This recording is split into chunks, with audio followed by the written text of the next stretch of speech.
તાપીમાં વાજતે ગાજતે નીકળી ગણેશજીની આગમન યાત્રા.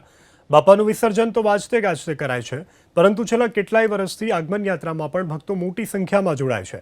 ત્યારે આ વખતે પણ બાપાના આગમનની યાત્રામાં મોટી સંખ્યામાં જોડાયા ભક્તો. એટલે કે ડીજે, ઢોલ, નગારા, ફટાકડાની આતશબાજી, રંગબેરંગી રોશનીના શણગારની સાથે ગણેશજીનું ભવ્ય આગમન આકર્ષણનું કેન્દ્ર બન્યું. અને હવે કાલથી ગણેશોત્સવની ભવ્યાતિભવ્ય ઉજવણી કરવામાં આવશે. ત્યારે પોલીસ વિભાગે પણ કાયદો અને વ્યવસ્થાની સ્થિતિ ન કથળે તે માટે ચુસ્ત પોલીસ બંદોબસ્ત ગોઠવી દીધો છે. ગણેશ ચતુર્થીને હવે ગણતરીના કલાકો બાકી છે, ત્યારે ગણેશજીની ઉજવણીને લઈ અમદાવાદમાં વિવિધ વિસ્તારમાં ગણેશ પંડાલ તૈયાર કરવામાં આવ્યા. આ વર્ષે શહેરમાં 300 સાર્વજનિક મંડળ જાહેરમાં ગણેશજીની સ્થાપના કરવાના છે, જ્યાં બાપાના પૂજન અર્ચન માટે મોટી સંખ્યામાં ભક્તો ઉમટી પડશે.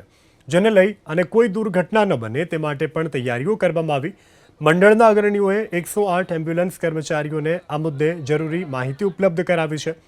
આ સાથે જ સાર્વજનિક મંડળ કાર્યકર્તાઓને 108ની ટીમની મદદથી ટ્રેનિંગ પણ અપાશે.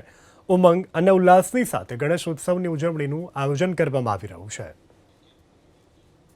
નાની સુંદર અને ઊંચાઈ ઓછી એવી કલાત્મક મૂર્તિની સ્થાપના કરીને, માટીની મૂર્તિની સ્થાપના કરીને ને ઇતિહાસને લગતા ડેકોરેશન સાથે, દાખલા તમે જોઈ રહ્યા છો છત્રપતિ શિવાજી મહારાજનું રાજ્યાભિષેકનું વર્ષ ઉજવી રહ્યા છે, એ તમને વિષય વસ્તુ જોવા મળશે.